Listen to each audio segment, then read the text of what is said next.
Napakita lang dito na sinasabi nyo na hindi nyo kayang tumbasan yung 51% ni Bibi Sara. At kung sinasabi nyo yung 33% ni Bibi Sara sa Luzon, sa inyo na yan. Ha? Pero hindi nga pumapayag yung mga taga-Luzon eh. That's right. I'm to query with you. 197 speeches seems to me, on the face of it, and without probably not the right word, but it seems to me too much, particularly if they all say the same thing. Tatay Digong ay i-require na mag-attend dahil merong karapatan ang mga akusado na harapin ang kanilang mga nagsasakdal at ganoon din may mga karapatan din ng mga biktima di umano na harapin yung kanilang dinidimanda, no? So ang sabi niya bagamat nagtakda siya na ang simula ng pagbibista ay November 30, hindi siya magbibigay talaga ng fixed dates dahil sa tingin niya hindi kakayanin ng dire-diretsong paglilitis. Yes, good morning mga kasama and happy Sunday everyone. Nandito naman si Kuya Goods nagbabalik at syempre kung hindi ka pa nakasubscribe, subscribe na lang po at hit mo na rin yung bell para laging updated sa ating mga video. Pulse Asia! Anong drama na naman? Pulse Asia, Bibi Sara, lamang pa rin. Talagang lalamang. Habol kayo? At saka landslide na ho si Bibi Sara. Pagkatandaan nyo yan. Huwag nyong ihahantilad. Huwag nyong ipaparehas ang level ng mga pambato nyo dito kay Bibi Sara. Mahihirapan ho kayo. Oo, mamaya tayo re-recta ha. Pahayag ni PBBM sa lumulutang na Noel sa 2028. Talaga naman meron yan eh. Kung hindi pa binanggit ni Ate Aming yan eh, hindi pa masasambulat at masisiwalat. Huwag nyo na ho lukohin ang taong bayan. Tapos na ho ang karera nyo, mga bangag. At ito, dito marami mag-iiyakan. At kung natatandaan nyo, may isang bulager na nagsabi na kapag si Tatay Digong daw ay nakalaya, ipapapubutol niya raw ang kanyang ratbu. Yari ka, boy. Ay, yari ka, day. Ito pa, mga mabuting balita. PRRD sa conference status hearing at under martial law. Ayan ang mga pag-uusapan natin at ihimay-himay natin dito sa upload video ni Attorney Harry Roque. Pero dito tayo makatuon. Talagang mag-iiyakan talaga ang napakaraming mga anti-Duterte at yung mga naniniwala sa kwento ng JKE. Nako. Kasi ang sabi dito ng magaling na judge na si, ano bang pangalan nito? Si Judge Corner. Ang sabi niya dito, yung 197 na speech, parang, naku. Sabi rito, si ICC Presiding Judge Joanna Corner ay nagpahayag na ng kanyang puna na masyadong marami ang 197 talumpati o speeches na ihinanda ng prosekusyon bilang ebidensya laban kay dating Pangulong Rodrigo Duterte. 'Di ba? Mamaya sihimay natin yung mga naratibo na yan. Pero ito yung yung Pulse Asia. Hindi naman dito sinabi na kaya niyong tapatan si BP Sara eh. Ang sinabi dito, ang sinabi lang nila dito ay parang sila bahala. Vice President Sara Duterte sa 2028 Presidential Preference Survey. Pumapangalawa naman si Naga City Mayor Leni Robredo. Base sa Pulse Asia Survey na kinomisyon ng Strat-based Group at isinagawa noong May 3 to 7, muling nakakuha ang bise ng 51%. 41% naman kay Robredo. 2 puntos ang ibinaba ni Robredo mula noong Marso. Pero lamang ang alkalde sa Luzon. Umangat at umahabol din siya kay Lamang daw sa Luzon. Ay, nako. Kayo naman, Pulse Asia naman, Hindi namin maintindihan kung talagang saan ba kayo. Kasi yung nakarang election, yung 2025 election, ganito rin yung sinasabi nila. Malakas, matindi. Napagtatalo yung mga sinesurvey nito eh. Ito pinapakita lang dito na sinasabi nyo na hindi nyo kayang tumbasan yung 51% ni Bibi Sara. At kung sinasabi nyo, yung 33% ni Bibi Sara sa Luzon, sa inyo na yan. Ha? Pero hindi nga pumapayag yung mga taga-Luzon eh. May nagko-comment nga dito, taga-Norte pa. Kuya Goods, hindi kami solid North. Duterte kami forever. Oh, paano yan? Eto, pag ito nagpa-survey, sigurado. Pera ito, sabi ni Aling Ledesma. Di ba? Ngayon, 50% sa Visayas, Mindanao, 91%, 50% versus 46% sa Visayas. Hindi rin ako naniniwala dito. Gawang kwento lang ito. Baka pwede ako maniwala dito. 50%, 3% lang sila. Itong si Lenny sa Visayas. Dito ako sobrang naniniwala. 91% kay Bibi Sara, 7% kay Lenny. Diyan ako naniniwala. Pero dito sa 50% sa Bisaya, 91% sa Mindanao pala, 7% dito kay Lenny. Tapos dito sa Bisaya, 50%. Hindi ako naniniwala dito sa 46% ni Lenny rito. 3% maaari. Balance daw sa Luzon. Talagang kinukuha niyo simpatya ng tao eh. Kahit gumamit ho kayo ng napakaraming trolls, kahit gumamit kayo ng mga artistang bulok, na mga tumitira ngayon, ginagawa nilang kakatatawanan, yung nangyari sa Senado, yung mga hearing sa Senado, ginagawang katatawanan yan sa kanilang mga programa. Nagsali pa yung mga gusgusi na dating mga, alam niyo yun, pag napanood nyo, magigigil kayo eh. Kasi kailangan nyo pa bang gawin yan para makakuha kayo ng katatawanan? Mukha nyo lang katatawa-tawa na eh. Tigil. Wag na, hindi kayo namin pag-aaksaya ng panahon. Dito tayo. VP Sara sa Visayas. Nananatili namang lamang si VP Sara sa Mindanao. Sa NCR, 2 puntos na mas mataas ang bise kesa sa alkalde. Isinagawa ang survey sa kasagsagan ng pagboto ng lahat ng miyembro ng House Committee on Justice na matransmit sa plenaryo ang Articles of Impeachment laban kay VP Sara. Samantala, nanguna naman si Senador Aray ko, eto na. For Vice President daw, ito si Bendalo. Alam nyo ho, doon pa lang sa sinabi niya na pwede naman daw natin baliin ang batas, isang hindi na ho katapat-dapat na iboto yan. 'Di ba? Yung pronouncement niya na yon, pwede naman ho natin baliin ang batas. Rico. Under article 1987 Constitution. Doon ka na lang magbase, mama. Kung pwede mong baliin ang batas. Once binali mo ang batas, hindi na ho batas yan. Ano yan? Laro-laro na lang yan.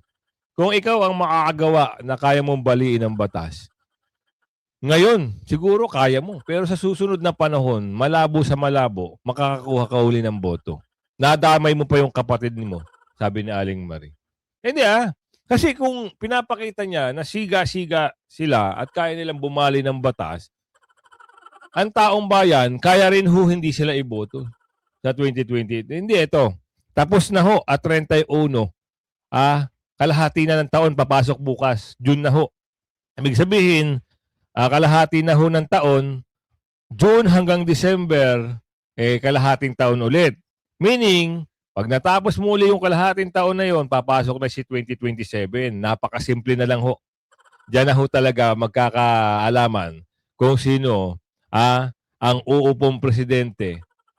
At diyan na ho magkakaintindihan lahat ng mga dumorobo kay Bibi Sara.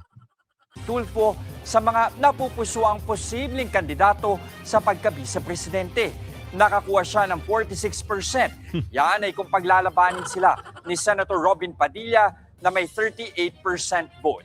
Pero mas lamang si Senator Bongo na may 47% kung pagtatapatin sila sa pagka-vice-presidente ni Senator Erwin. Ito lang sa akin lang naman to, opinion ko to. Pero kung kayo ay maniniwala sa opinion ko, mas magiging malakas ang puwersa ng mga Duterte at ng magiging vice kung si Senador Marcoleta ang itatandem dito. Hindi ako nagbibiro. Bakit? May boses ang mama eh. Kita nyo, kasi kung ibibigay natin, ako para hindi naman unfair, kasi kalyado naman si Senador Bongo. Si Si Senador Bongo kasi tahimik lang. Nandun sa isang sulok habang nakikipagdebate itong magaling na mga senador na majority dito sa mga minority. Si Senador Bongo, nandun lang sa sulok. Wala ho siyang boses. Doon tayo sa mga bumoboses. 'Di ba? Kung si BP Sara ang katandem niya itong si Senador Marcoleta, tapos na ang boxing. Nakuha nyo? Tapos na. Lahat ho ng dumorobo kay BP Sara mula 2023. Sigurado pag naging presidente si BP Sara at vice president si Senador Marcoleta, ito na ang magandang araw nila. Dito na naman nalaman kung bakit nila ginawa ng kwento si BP Sara. Kasi pansin niyo si Senador Marcoleta, ibang datingan yan. Pag hindi pwede, ayaw niya, lumalaban siya. 'Di ba? Pag meron siyang gustong motion, pinaglalaban niya. Pag meron siyang gusto ipagtanggol, pinagtatanggol niya. Yung iba kasi parang, malakas, oo malakas. Nakakatulong. Ang problema, doon tayo sa may gawa, may boses. 'Di ba? Hindi pwede yung nagkakaroon ng problema, nagkakaroon ng debate, nandiyan ka lang sa Gedli, nanonood, nakikiramdam. Yun lang naman. Hindi ko naman para siraan. Ang gusto ko lang, hindi magkakampi-kampi naman eh. Siyempre kung ikaw gusto mong maging presidente si BP Sara, gusto mo rin maging vice, yun dapat na makakatulong kay BP Sara. Tama? Kung mali ako, i-correct nyo na lang po ako. Tuloy. Mga kapatid, Nako, hindi na pala tuloy. Dito tayo. Oo, bakbakan na to ng magkapatid. Marcos versus Marcos. Alamin natin dito sa balita na ito. Agad na sinagot ni Senator Amy Marcos ang naging pahayag ng kanyang kapatid na si Pangulong Ferdinand Marcos Jr. kaugnay ng kanyang aligasyon tungkol sa umano'y charter change at no election scenario sa 2028. Sinabi ng senadora na mali umano ang impormasyong nakarating sa Pangulo at iginiit na malinaw sa kanyang video presentation at privilege speech kung sino-sino ang nasa sinasabing pagpupulong. Nauna nang itinanggi ni Pangulong Marcos Jr. ang aligasyon at sinabing wala umanong naging pag-uusap o plano. Ito na naman siya, paulit-ulit natin. Alam nyo, ito noong una, kay Tata Digong, ganyan din sinabi niya. Yun, na-aresto, nadala sa dahig. Pangalawa, yung kay Senator Bato, naunsumi.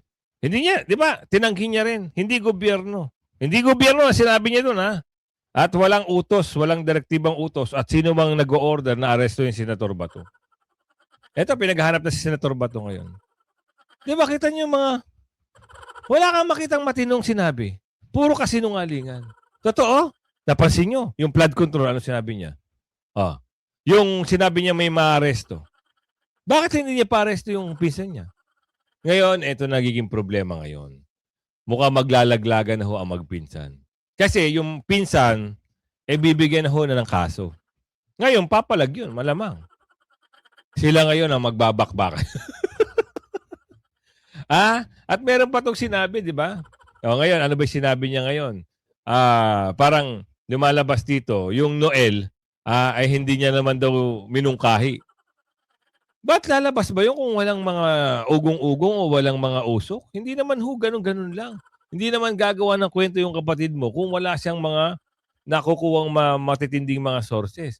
Kayo ho, wala na ho kaming pag-asa at hindi kami naniniwala kahit kung ano ng mga pinagsasabi nyo, puros kasinungalingan lang. Sa 10 sinabi nito, walang tumama. Ibang klase ang mama talaga. Tatay Digong, hindi namin yan. Wala. Pag nakialam sila dito, hindi namin papayagan yan. Lumipas ang 24 oras, ayun, nadala sa dahig. Kailangan natin tumulong sa Interpol kasi para tulungan din tayo sa pag mayroon tayong fugitive na mga kababayan gusto nating hulihin. Si Saldico, anong balita? Nahuli? Nabalita ba si Saldico na nahuli? Nabalita niya Saldico, nahuli na rin si Saldico. Si Saldico ayun, nasa Europe. Tinatawanan lang kayo. Tungkol sa pagpapaliban ng halalan at pagpapalawig ng termino ng mga opisyal. Matatanda ang nagpresenta si Senador Amy ng video na nag-uugnay sa ilang opisyal at mambabatas sa umano'y pagkilos para sa charter change at posibleng pagbabago sa takbo ng eleksyon sa 2028. Yan ang babantayan natin kasi mahirap po palitan ang konstitusyon. Oo, kasi doon nila mamamanipula kung ano yung mga balak nila. Kasi nga ito pag ito pinayagan ng mga kampo ng mga dilawan, ibig sabihin kung ano yung trabaho ng matandang Aquino, babaliwalain lang nila yon. Kasi si matandang Corazon Aquino ang naglaban yan eh. 'Di ba? Kaso nga lang wala. Kung ibabalik nila tong Noel na to, mawawala yung pinaghirapan ni Corazon Aquino. Tama? Ganun eh. Kasi nga, noong mga panahon na yon, mahabang termino. Hanggat nagdeklara sila ng martial law para sila makaupo. Ngayon, galit na yung taong bayan. Eto, sinulong ngayon ng matandang Aquino. At naipanalo nila. So ngayon, nabawi ngayon. Demokratikong bansa tayo, malayang maghayag. Pero bakit ngayon parang pinipigilan? Parang bumabalik na naman yung sitwasyon noon na tila baga lahat ng mga bumabatikos sa gobyerno parang kinakasuhan. Napansin nyo? Pero kung makakampi ka, kahit na may problema ka, nagagawan ka ng kwento. Mabait ka pa. Di ba? Pansinin nyo yung mga nakasuhan sa plunder, sa mga flood control issue. Yan, si Alcantara, ano ba yung pangalan yun? Norberto, tsaka yung isa pa, 3. Wala nang kaso. Nagbigay sila eh. Di ba? Nagsoli sila ng mga pera eh. Ginawa pa silang witness, star witness, mga ganon. WPP, Witness Protection Program, nandun pa sila. Pero si Diskaya, hindi nagbigay, hindi nagsoli. Yung kulong. Ito na inaantay natin lahat. Maraming iiyak dito. Marami talagang iiyak dito sa usapin na ito. Sa ICC, dito sa 197 speech. Kasi, ang sabi rito, yung yung 197 na talumpati ay tila masyadong marami sa unang tingin, lalo na kung pare-pareho lang ang laman nito. Oo nga naman. Kung pare-pareho lang, parang useless lang din. At paulit-ulit. Ang mahirap dito, pinalalabas nila na meron talagang kaso. Sinabi na nga dito na parang tila baga na, bakit nandito si Duterte? Hinahanapan ngayon sila ng dokumento. Meron ba kayong dokumento? But parang order ng local court na dalhin dito, ayan na tayo. Dito na magkakatapos ang kwento. Yung mga alam mo yung mga nag-group effort, dito matatauhan. Diba? Puna sa ebidensya, kinuwisyon ni Judge Corner ang listahan ng ebidensya ng prosekusyon. Sinabi na hindi practical patutugin o ipakita lahat ng ito kung paulit-ulit ang nilalaman. At sinabi pa dito, yung konsiderasyon sa kalusugan ng matanda. Yun pa, isa pa yun eh. Matanda na nga eh. Diba? So, ipasok natin yan. Nako. Alamin nyo kung ano yung mga detalye rito. All right. Well, as I said, I don't think there's anything else that needs to be said about that. You don't need judicial authorization. You can, subject to the timings, you can just to make that arrangement. Other documentary evidence is the next item. Yes. Now, let me just go through that.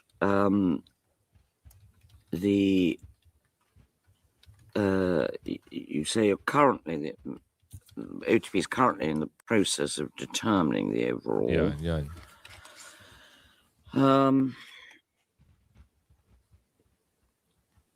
Yes, you've got 619 items. Wait a minute, this is paragraph 13. Oh yes, it's it's the speeches. That's right. I want to query with you.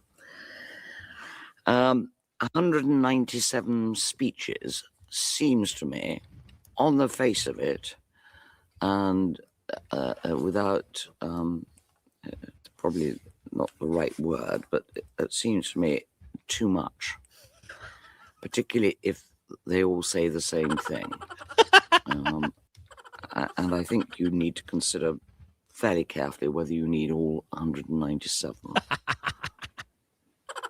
We're definitely not going to intend to play all those in court. We'll go through them. These are that will be narrowed. That was, I believe, meant, and Mr. Jeremy may need to help me here in a minute, but that was meant. That's sort of the universe at the moment, and there's sort of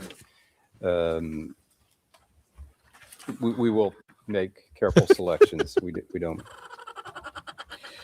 intend to introduce, I'm sure, all 197 of those. Right. Now, the point which is made in the defense submissions is this question of whether documents need to be submitted, go onto the court record through the submission or admission system. I'll let Mr. Haynes address us on this, but the submission system of evidence getting onto the record is now court-wide. I think all trial chambers accept that's the way of doing it. However,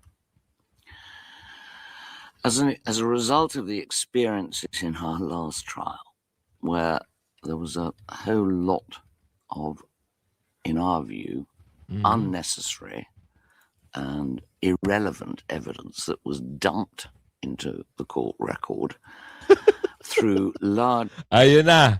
Irrelevant evidence. Pero tuloy pa rin natin. Actually, the admission of very large documents, even though a witness had only spoken as to one page, or even worse, through the bar table motion, this chamber is going to try and find a fine line between the two systems, which we haven't quite worked out, but will appear in the conduct of proceedings. But one of the things that we have in mind is that where documents are relied upon heavily by either party to the proceedings, and considered to be important, and I take into account the argument mounted on behalf of Mr. Haynes, which has been said on many occasions, that it makes it very difficult to know at the end whether the chamber will find the document to be persuasive or unpersuasive or even admitted at all. And so I think we are going to say, just so that you have advance warning, that where a particular document is said to be important, we are going to say that we will decide on admission or not at that stage when it's presented. But as I say, what I'm anxious to avoid is wholesale, as I say, dumping of documents through the bar table motion. Videos of visits to the country did not seem to help the chamber much in its last case.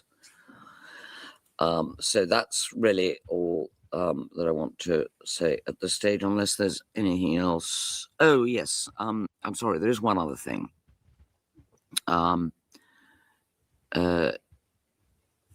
If you're going to want to introduce evidence from open sources, which includes Facebook or any other social media platforms, then we want to know if you're just going to put them in or whether you're going to be calling expert evidence. When I say open source, I mean material that is not directly attributable to a witness or anybody who can speak about it. Okay, that's understood. We'll look at that. Yeah. Thank you. Yes, Mr. Haynes, anything you want to say? No, thank you, Your Honour. Ms. Masida, anything you want to say? No, thank you. All right. I take it the registry has no observations on this. All right. Well, Rule 68 we've more or less dealt with. I think I think we'll leave it to the parties to see what agreement can be reached on 68. As I say, and as Mr. Nichols says, it's quite a 68.3 is quite a good way of getting the evidence in.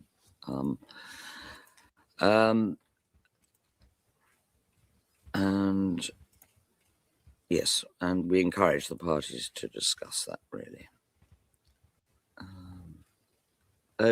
Well, I suppose the only thing, Mr. Nichols, would you be using Rule 68.3 for any of the Article 55 witnesses, or trying to? Yes, that's possible. I think so. I think paktay ka diha. Paano niya kaya mapoproduce yung mapoprovide yung yung mga witnesses niya, no? Yeah. All right. Well, I think we'll see where we get to that. Mr. Haynes, I don't expect any submissions on that at the moment. Agreed facts. Next. Happy to see that everybody is going to talk about this still.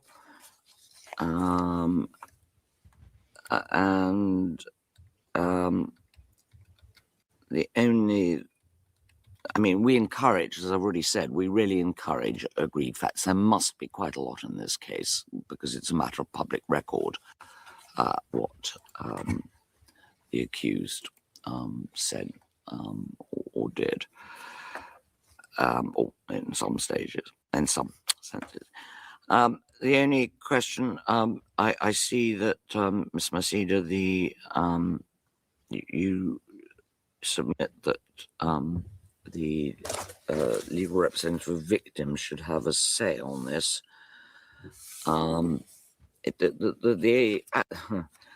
The article actually talks about prosecution and defense. I think if you want to, obviously you should be supplied with potential agreed facts. But I think if you want to address us, or if you want to make submissions on it, you'll have to apply for leave. Thank you, Madam President. I am guided. Can I have 1 minute on this issue? Yes. Thank you very much. First of all, two things very briefly. One, it has been court practice to allow victims to notify the chamber if they have or they have not any matter to raise in relation to agreed facts raised by the chamber. And second, in deciding, the chamber shall take into account also the interest of the victims. So on that basis, we submitted already that we should at least give an opportunity to have a say on whether or not the agreed facts agreed by the parties may raise an issue for the victims. It remains, of course, entirely with the parties to discuss. We don't want to be involved in that, but we simply request the notification of the agreed facts just to check whether or not these may have an impact on the interest of the victims And Alam nyo, ito, nadadamay na lang itong mga ito. Sa bagay, kliyente nila yung mga, oo. Kasi sila yung mga ano yung mga prosecutor Oo. Ngayon, nadadamay na lang ito kasi nga, syempre, kailangan nilang magpakitang gilas, kailangan nilang mapanalo ang kaso. Dito, useless, parang wala namang Saan kayo kukuha na napakaraming witness nyo na sinasabi yung 30,000? Ngayon, parang wala kayong ma-provide, wala kayong ma-produce. Ngayon, sino pa ngayon ang pipigain yung pumunta dyan? Diba? Kung hindi man pumunta dyan, via Zoom, ito na namang mga peke. Mga bayaran ng mga witness ko, no? Diba? Yan ang mga balak nila. Kaya wag na kayong maniwala dyan sa mga, yung mga prosecutor team ng mga ICC na yan. Wala yan. Ang lalabas na katotohanan niya, kita nyo, kinwestiyon na nga yung 197 na puro ngaw-ngaw lang pala. Paulit-ulit na nangaw-ngaw, speeches. Wala rin pala, paulit-ulit na binabanggit. Sinabi nung judge, wag na to. Oo, kasi paulit-ulit na Gumawa kayo ng bago, yung may laman. Ano ba? Ito, alamin natin mabuting balita dito kay sa vlog ni Atty. Harry Roque. Yung siya ay nagsalita na siya ay nagkakaroon ng alinlangan na mag-schedule ng dire-diretsong paglilitis kay Tatay Digong dahil nga sa edad at sa estado ng kalusugan ni Tatay Digong na 82 anyos. Ano ibig sabihin yan? Well, kasi alam mo naman, hindi ring spring chicken itong si Judge Corner, no? So siguro naintindihan niya talaga anong epekto ng edad, hindi lang doon sa pang-araw-araw na buhay, kundi doon sa abilidad na humarap sa paglilitis. Kasi itong paglilitis nga ito, hindi gaya ng mga naunang pagdinig na sa kaso ni Tatay Digong, si Tatay Digong ay i-require na mag-attend dahil merong karapatan ang mga akusado na harapin ang kanilang mga nagsasakdal at ganoon din may mga karapatan din ng mga biktima di umano na harapin yung kanilang dinidimanda. No? So ang sabi niya, bagamat nagtakda siya na ang simula ng pagbibista ay November 30, hindi siya magbibigay talaga ng fixed dates dahil sa tingin niya hindi kakayanin ng dire-diretsong paglilitis. So ang iniisip niya ay magkakaroon ng break sa gitna ng kada linggo para naman makapagpahinga si Tatay Digong. Mabuting balita po yan kasi naghain na naman ang abogado ni Tatay Digong na si Peter Haynes ng panibagong motion para examine muli ang physical at mental na condition ni Tatay Digong para nga sa kanyang pagharap sa paglilitis. At ang sabi niya, karapatan naman ni Tatay Digong na every 120 days ay magkaroon ng ganyang examination. At itong motion nga na ito ay hinain sa kabila ng report mismo ng registry na nag-confirm na talagang natutumba-tumba na si Tatay Digong. No? So, meron ng pag-amin na parang meron ng banta sa buhay si Tatay Digong dahil siya ay natutumba na maski siya ay naglalakad lamang doon sa loob ng detention facilities.